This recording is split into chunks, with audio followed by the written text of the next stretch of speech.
আসসালামু আলাইকুম সুপ্রিয় 2024 সালের এসএসসি পরীক্ষার্থী বন্ধুরা, তোমরা যারা এই ভিডিওটি এখন দেখছো, তো তোমাদের জন্য আজকে আমি আলোচনা করব SSC exam 2024 full test and final suggestion, অর্থাৎ তোমাদের যে টেস্ট পরীক্ষা আসতেছে সামনে, সেই টেস্ট পরীক্ষার জন্য ইংলিশ ফার্স্ট পেপারের সাজেশন নিয়ে আলোচনা করব। তো ভিডিওটি খুব গুরুত্বপূর্ণ হতে চলেছে, তোমরা ভিডিওটি স্কিপ না করে পুরো ভিডিওটি মনোযোগের সাথে চেষ্টা করবে দেখার জন্য। এবং আমি পূর্ববর্তী যে ভিডিওটি ইংলিশ ফার্স্ট পেপারের জন্য একটা আপলোড করেছি, সেখানে কিন্তু আমি শর্ট সিলেবাস হবে কি না সেটার অ্যান্সার তোমাদেরকে দেওয়ার চেষ্টা করেছি সেখানে, এবং সেখানে কিন্তু তোমাদের ইংলিশ ফার্স্ট পেপারের 2024 সালের পরীক্ষার্থীদের জন্য যে মানবন্টনটা রয়েছে, সেই মানবন্টনটা সম্পর্কে বিস্তারিত কথা বলার চেষ্টা করেছি। সেই ভিডিওটি তোমরা যদি না দেখে থাকো তাহলে ওই ভিডিওটি দেখে তারপরে এই ভিডিওটি দেখবা। আর আরেকটা কথা, যে এই ভিডিওর ডিসক্রিপশন বক্সে কিন্তু সেই ভিডিওটির লিঙ্কটি আমি দিয়ে দিয়েছি, অথবা তোমরা প্লে লিস্ট চেক করে সেই ভিডিওটি দেখে নিতে পারো। ঠিক আছে, তো আমরা আজকে মূলত টেস্ট এক্সাম অ্যান্ড ফাইনাল এক্সামের জন্য সাজেশন নিয়ে আলোচনা করব। সেটা হচ্ছে সিন প্যাসেজ। প্রথমে যেটা অপশন হচ্ছে সিন প্যাসেজ। তো সিন প্যাসেজটি তোমাদের জন্য খুব গুরুত্বপূর্ণ এই কারণে যে সিন প্যাসেজ থেকে মোটামুটি মার্কস কিন্তু 100-এ 100 কালেক্ট করার জন্য একটা চান্স থাকে। তো তোমরা সিন প্যাসেজ থেকে যদি 100-এ 100 মার্কস কালেক্ট করে নিতে পারো, তাহলে তোমাদের A+টা অর্জন করার জন্য অনেক বেশি সাপোর্টেড হয়। এই জন্য তোমাদের এই সিন প্যাসেজগুলো সম্পর্কে জানা দরকার। তো এখানে আমি ইউনিট 2 পাস্ট টাইমস সেটা আলোচনা করব, কিন্তু ইউনিট 1টা কিন্তু ততটা গুরুত্বপূর্ণ নয়, যেটা হচ্ছে ফাদার অফ দ্য নেশন।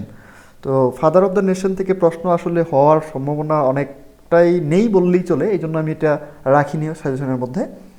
তো পাস্ট টাইমস নিয়ে আলোচনা করব। তো পাস্ট টাইমসে যেটা দুইটা প্যাসেজ তোমাদের এখানে তুলে ধরেছি, সেটা lesson 2 Michael Phelps and Usain Bolt are great. এই প্যাসেজটা খুব ইম্পর্ট্যান্ট, এবং এই প্যাসেজটা কিন্তু তোমাদের সিন প্যাসেজ 1 অর্থাৎ 1-2 নাম্বার প্রশ্নের জন্য এবং 3 নাম্বার প্রশ্নের জন্যও খুব ইম্পর্ট্যান্ট। অতএব প্যাসেজটি ভালো করে পড়বো, এবং এখানে আমি 4 স্টার দিয়ে উল্লেখ করেছি।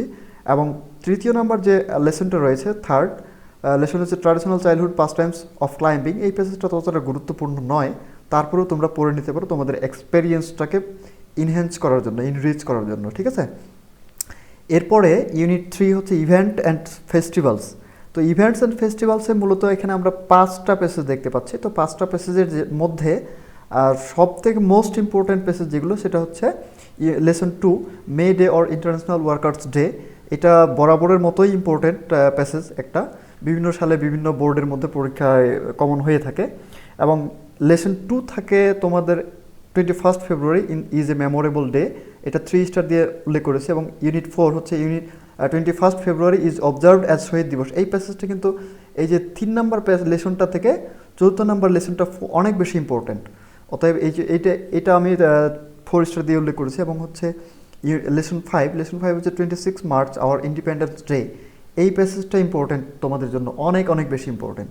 তো এই প্যাসেজ দুইটা কিন্তু মাস্ট বি এখান থেকে পড়তেই হবে। এবং তোমাদের জন্য আরেকটা প্যাসেজ যেটা রয়েছে, সেটা lesson 6 Pohela Boishakh is the first day of the Bangla new year. এই প্যাসেজটা ইম্পর্ট্যান্ট। আচ্ছা, এরপরে আমরা ইউনিট 5-এ চলে আসলাম, সেটা আর উই এভার প্যাসেজে ইউনিটের মধ্যে তোমাদের পাংচুয়েশনের জন্য, যেটা ইংলিশ সেকেন্ড পেপারে পাংচুয়েশন যে তৈরি করে প্রশ্নটা, সেই পাংচুয়েশনের জন্য এই প্যাসেজটা খুব important. Is there anybody here who has ever crossed. এই প্যাসেজটা ইম্পর্ট্যান্ট। ঠিক আছে, আর তারপরে ইউনিট সিন প্যাসেজের জন্য যেটা ইম্পর্ট্যান্ট তোমাদের 1 নাম্বার এবং 2 নাম্বার অথবা 3 নাম্বার প্রশ্নের জন্য, সেটা today there are many jobs where you need English. এই প্যাসেজটা ইম্পর্ট্যান্ট। তাহলে এই প্যাসেজটা 1 নাম্বার প্যাসেজ লেসনটা তোমাদের পাংচুয়েশনের জন্য, ইংলিশ সেকেন্ড পার্টের জন্য, এবং ইউনিট ফার্স্ট পার্টের সিন প্যাসেজের জন্য লেসন 5। ঠিক আছে, এরপরে আমরা ইউনিট 5-এ চলে আসলাম, nature and environment. Nature and এনভায়রনমেন্টের মধ্যে লেসন 1 যেটা Meherjan lives in Islam on the Sirajganj. যাই হোক, তো এই প্যাসেজটা তোমাদের জন্য অতটা ইম্পর্টেন্ট হবে না, তারপরে তোমরা পড়তে পারো, সমস্যা নেই। তারপরে ইউনিট 5-এর যেটা লেসন 2 এবং লেসন 3 খুব ইম্পর্টেন্ট কিন্তু প্যাসেজটা। তো ইউনিট 2 যেটা রয়েছে, সেটা 3 নাম্বার কোয়েশ্চেনের জন্য মোস্ট ইম্পর্টেন্ট একটা প্যাসেজ, সেটা Bangladesh is now in the grip of all sorts of population. ঠিক আছে, তারপরে human can neither change the sun's radiation, যেটা 2000 22 সালে দিনাজপুর বোর্ড এসেছিল এবং 23 সালে কিন্তু হচ্ছে আনসিন প্যাসেজ হিসেবে ওরা দিয়েছিল, যদিও দেওয়ার কথা ছিল না, তারপরেও কিন্তু কপি করে দিয়ে দিয়েছে। তো অতএব প্যাসেজটা ভালো করে পড়াশোনা করবো। অন্যান্য বোর্ডের জন্য এই প্যাসেজটি খুব ইম্পর্টেন্ট সিন প্যাসেজ হিসেবে 1 এবং 2 এবং হচ্ছে 3 জন্য। আচ্ছা, এরপরে ইউনিট 5 থেকে আবার আরেকটা লেসন আমরা দেখতে পাচ্ছি, সেটা হচ্ছে lesson 4, fish population is in serious danger from global warming. এটা কিন্তু 3 নম্বর কোয়েশ্চেনের জন্য মোস্ট ইম্পর্টেন্ট একটা প্যাসেজ, ঠিক আছে, তোমাদের যে 3 নম্বর প্রশ্নটা হয়ে থাকবে সেটার জন্য। এবং ইউনিট 6 রয়েছে আওয়ার নেইবার থেকে তোমরা হচ্ছে দেখতে পাবা যে 2টা প্যাসেজ এখানে দিয়েছি, সেটা হচ্ছে লেসন 2 এবং 4। 2 থেকে রয়েছে শ্রীলঙ্কার সমস্ত পার্টগুলোই কিন্তু কয়েকটা পার্টে ভাগ করা হয়েছে, সেই প্যাসেজটার সম্পূর্ণ পার্টগুলোই কিন্তু ইম্পর্টেন্ট, পড়তে হবে তোমাদেরকে সম্পূর্ণগুলোই। এরপরে রয়েছে যে লেসন 4 ইন্ডিয়া প্রত্যেকটা পার্টেই কিন্তু এখান থেকে ভালো করে পড়তে হবে।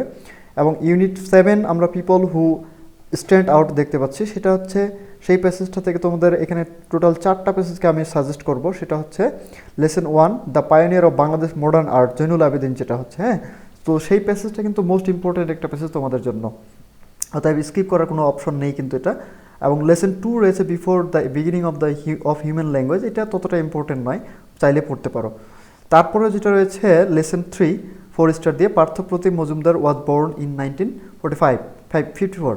তো এই প্যাসেজটা মোস্ট ইম্পর্টেন্ট একটা প্যাসেজ। তারপরে যেটা lesson 4 it was late summer 26 August 1910। এই প্যাসেজটা ততটা ইম্পর্টেন্ট নয়, স্কিপ করতে চাইলে করতে পারো, সমস্যা নেই।